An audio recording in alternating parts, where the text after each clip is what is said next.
Ndivyo ilivyo kwenye maisha ya hapa duniani. Ukitenda ubaya kwa mwenzio, kipindi hicho wewe maisha yako mazuri unafurahi. Ila siku ya kurejeshewa ule ubaya wako uliyemtendea yule, Mungu akikurudishia, lazima utachukia, utaumia. Unajua kuna siku moja aliwahi kufuatwa Mkubwa Fella kwamba anahitaji msaada, yani kuna msanii alimfuata Mkubwa Fella kuhitaji msaada amsapoti katika mziki. Yule dogo anaimba. Sikiliza maneno ambayo aliyaongea Mkubwa Fella. Aliongea hivi: hata maiti inajizika au inajisaidia.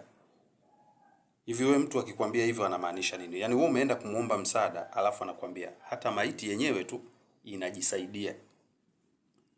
Kwa hiyo na wewe jisaidie, yani anamaanisha nini?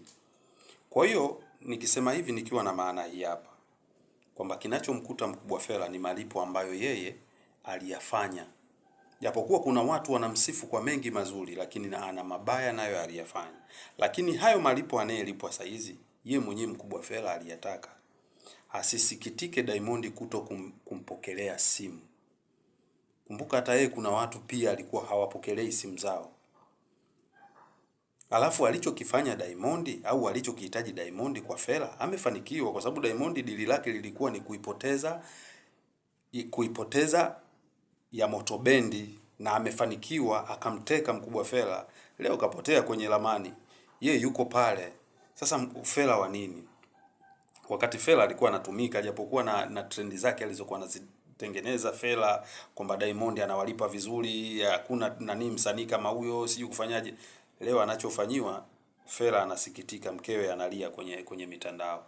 Ndio tatizo la wabongo. Yaani hamujiwezi, mnajifanya mabosi, mkipata maradhi hamuwezi kuyakimu maradhi yenu. Je, jiulize kama wewe ulikuwa unapiga hela leo unasikitika mitandaoni. Jiulize yule maskini ambaye hana kazi, hana chochote, anaishije na matatizo yanayemkuta. Ndio maana tunasema siku zote unapopata nafasi, kumbuka kwamba kuna kushuka kesho. Sio ufikirie kila siku utakuwa hapo tu. Mungu atakupa mitihani. Kuwa na majibu mazuri wakati wewe upo kwenye nafasi fulani. Diamond aliitaka gold power ya Fella iliyokuwa ikitumika Mkubwa na Wanawe, iliyokuwa ikitumika ya Moto Bendi, aiunganishe Wasafi iweze kufanya kazi vizuri, iongeze power pale Wasafi ili awe juu yeye, na amefanikiwa. Leo gold power ya Mkubwa Fella imeenda kutumika kule, karudi yeye kapuko.